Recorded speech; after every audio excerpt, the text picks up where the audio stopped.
Buenas noches, hola, buenas noches, bienvenidas y bienvenidos al Buenas noches SEPRAM de hoy jueves y a las 9 de la noche. Un horario para mí nuevo, aunque estos días los compañeros han estado ya inaugurando este nuevo horario. Así que bueno, espero encontrarlos por aquí, que conserven el interés y las ganas por este espacio que, como creo decía un poquito Andrés en estos días, requiere o le viene bien un poco de algunos cambios, de modificar algunas cosas. Va a estar Mariam hablando de psicología, Andrés y Raquel leyendo probablemente alguna novela, Mercedes leyendo cuentos, y bueno, ya irán conociendo a quien falta. Y bueno, y mi idea, mi intención ha ido mutando en estos últimos días respecto de dos o tres ideas que tenía y que en un momento pensé también poner a consideración de ustedes, a ver qué les parecía.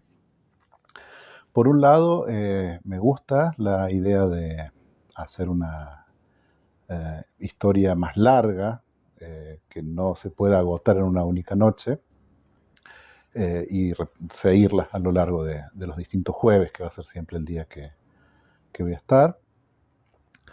Eh, por otro lado, me gusta también la idea de leer algunos cuentos, y quedó un poco como idea, en mí al menos, retomar la lectura de un capitulito que les leí en su momento. Lo voy a mostrar aunque esté al revés de este, que es el vacío y el sentido, que es una novela que a mí me parece eh, que es difícil de seguir en la oralidad, que por ahí escuchándola se puede hacer un poco más tediosa que leyéndola. Pero bueno, un poco presionado en el buen sentido por los afectos que me dicen que lo haga, y porque la vez que leí un capítulo tuve de ustedes buenos comentarios. Me parece que voy a embarcarme en eso, en leer esta novela, esperando que no les sea demasiado tediosa, tratando de continuar un poco el hilo de un jueves a otro y ver si completamos. Tenemos la ventaja de que está separada en dos partes, así que pasando un poquito la mitad, podemos volver a pensar si tiene sentido completar las dos partes o quizás con una sola parte no sea suficiente. Así que bueno, con el pudor que implica leer algo de propia autoría, que a mí al menos me implica leerles algo de mi propia autoría después de haber leído cosas de escritores tan reconocidos y tan buenos, pero confiando también en el afecto y que a lo largo de este tiempo ya nos queremos lo suficiente para que sean complacientes y bondadosas con la escucha de esta novela, que se llama El vacío y el sentido.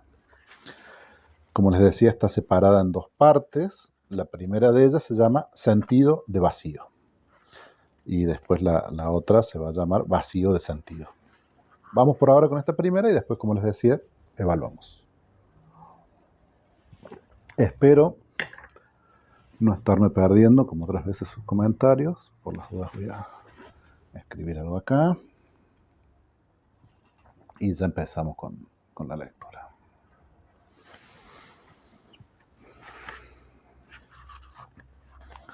Sentido de vacío.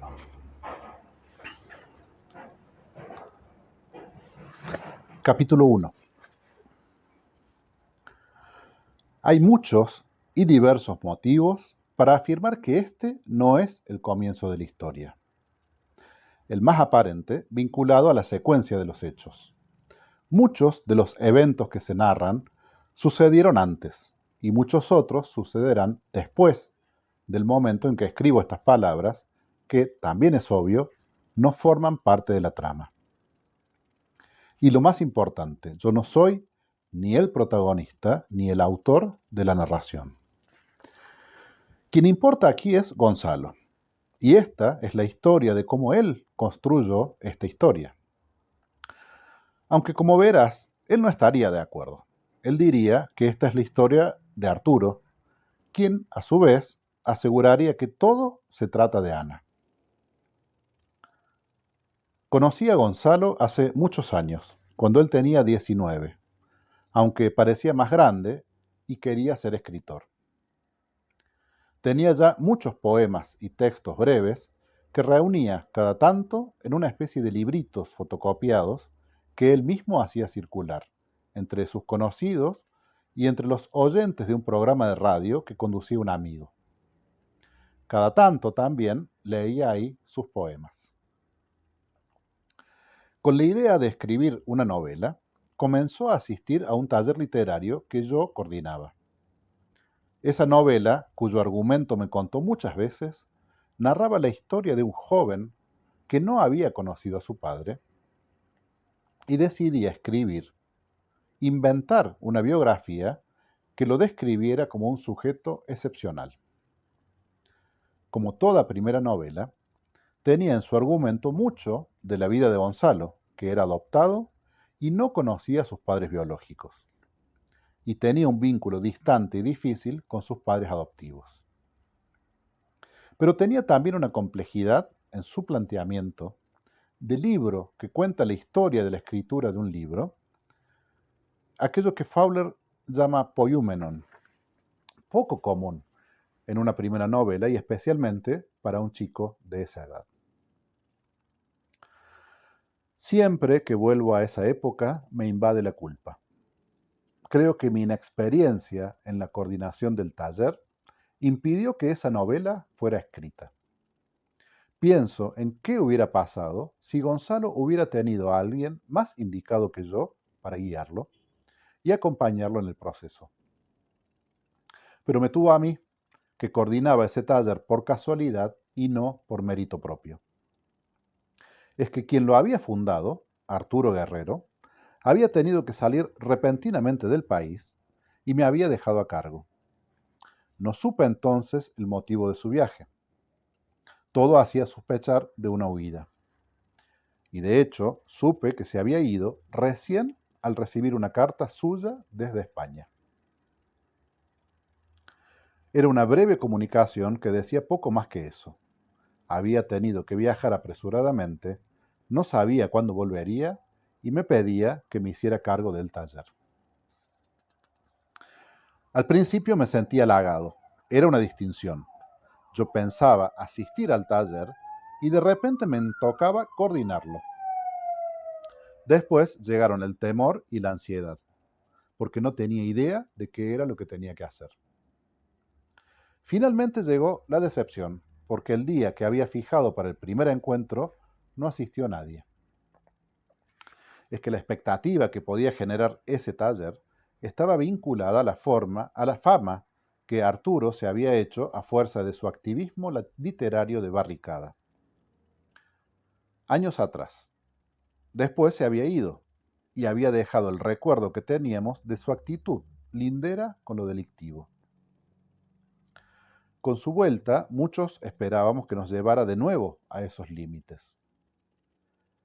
Mientras tanto yo, aunque había formado parte de aquel grupo que salía por las noches a pintar poemas en las paredes, me había quedado y establecido en una vida cómoda.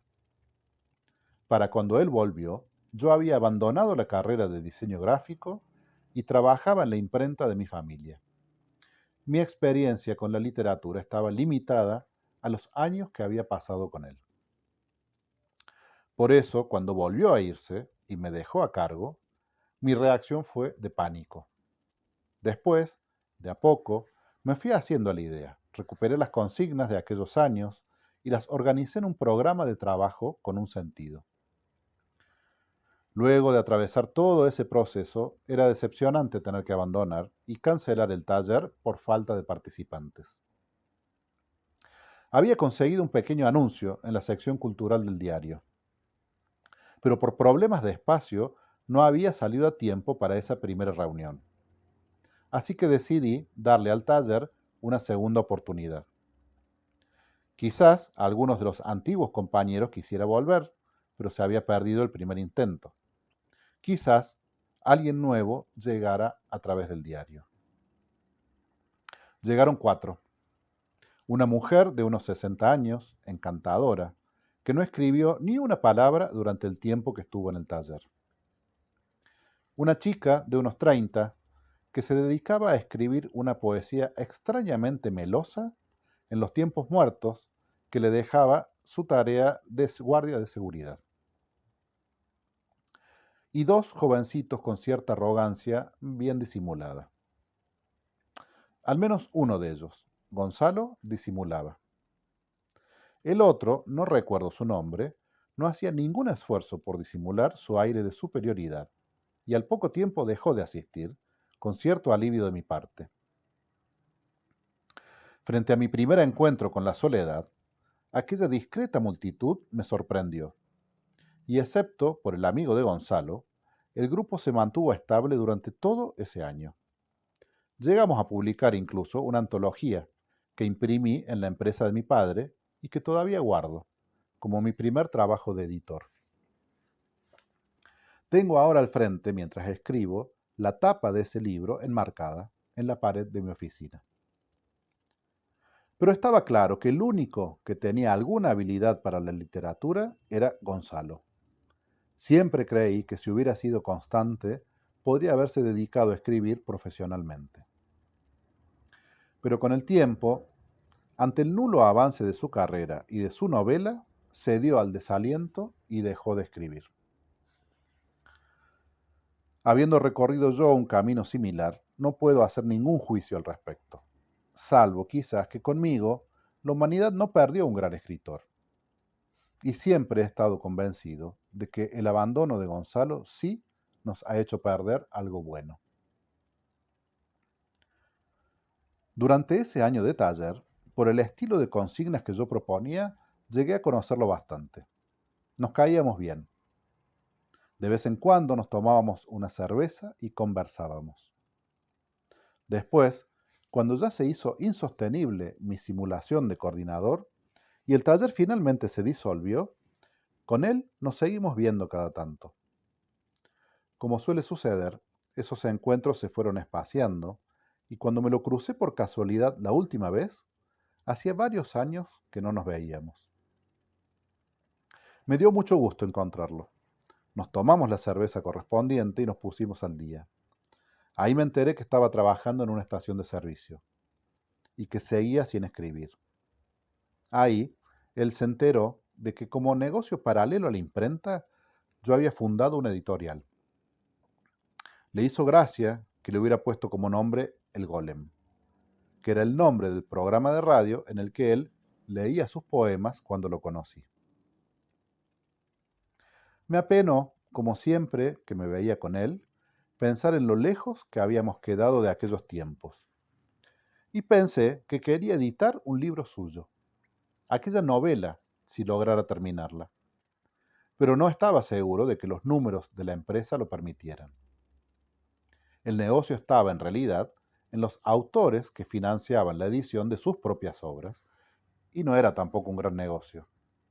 Así que no le dije nada. Si no hubiese sido por ese encuentro casual, sospecho que el nombre de Gonzalo no hubiera estado tan presente para mí cuando 2 días después me llamó Ana, la hermana de Arturo Guerrero. Fue una llamada totalmente inesperada y extraña.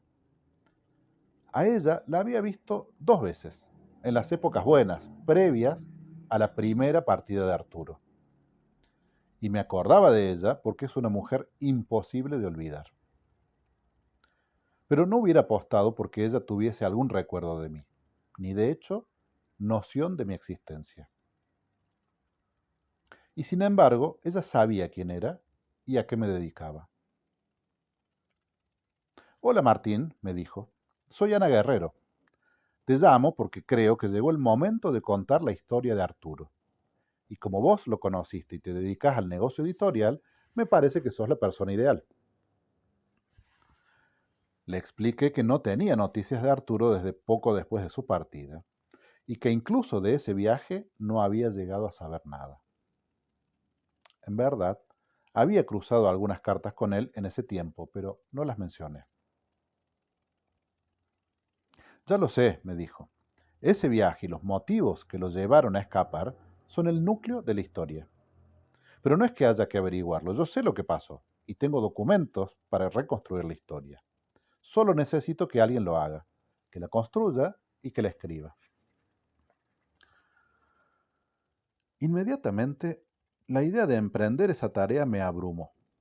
Era la oportunidad de escribir sobre alguien que estimaba y que había influido en mi vida. Mi relación con los libros empezó a partir de la fascinación que él me transmitió.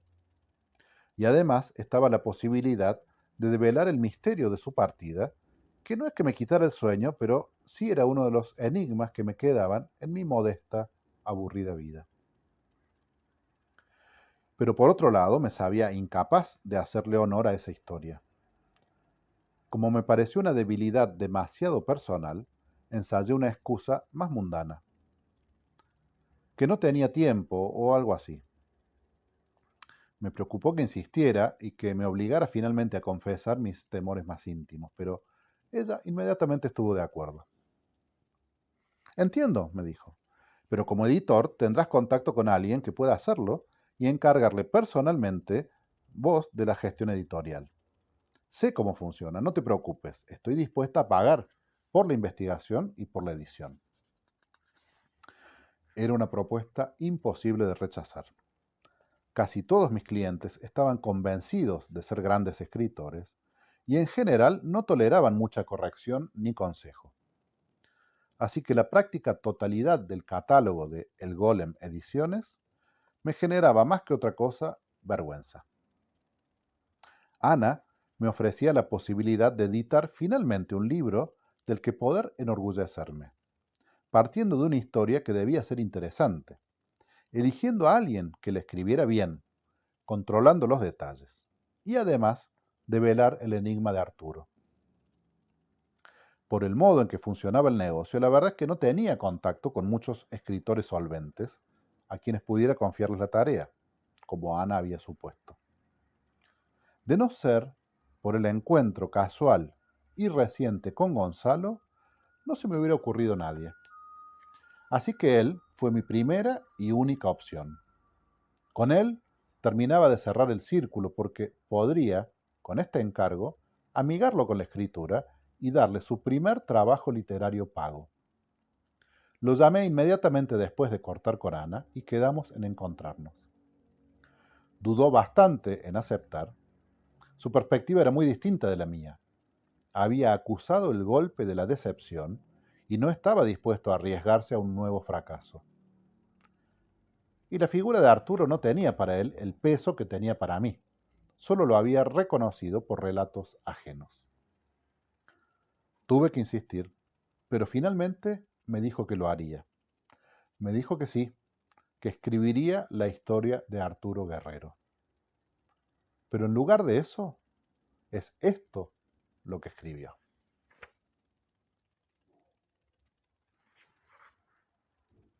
Así termina el primer capítulo. Quienes tengan buena memoria se acordarán un poquito del capítulo 2. De todas formas lo vamos a volver a leer en la próxima e iremos sucesivamente para ver cómo sigue el vacío y el sentido. Veo algunos comentarios. Hola China, buenas noches. Hola Alcira, Silvia Moyano. Hola. Y China dice, se ve que muy pocos se enteraron del cambio de horario. Puede ser. Igual hay dos cuestiones. Una es que está siempre la posibilidad de ver y escuchar este espacio en diferido, es decir, en el mismo Facebook o en el YouTube del CEPRAM. Y la otra es que en este momento a mí me marca que somos entre 7 y 8. Y no es poco. A mí me parece que somos unos cuantos para juntarnos a leer un ratito. Más, acá sí voy a hacer valer la modestia para algo que no es tan convocante. Espero que les genere un poco de curiosidad para ver cómo seguimos. La semana que viene avanzamos sobre los próximos capítulos de esta novela y, y ojalá les guste o les entretenga. Mientras tanto, más allá de eso, siempre es un gusto encontrarnos y vernos y saludarnos con la excusa de una lectura, pero centralmente con el encuentro en mente. Así que gracias por estar ahí, por escuchar y por atender, por sus deseos, especialmente China, por tu deseo de que esté bien. Lo mismo te deseo a vos y a todos. Que tengan una linda noche, un lindo descanso y nos veremos pronto. Buenas noches a todas y buenas noches, Sepram.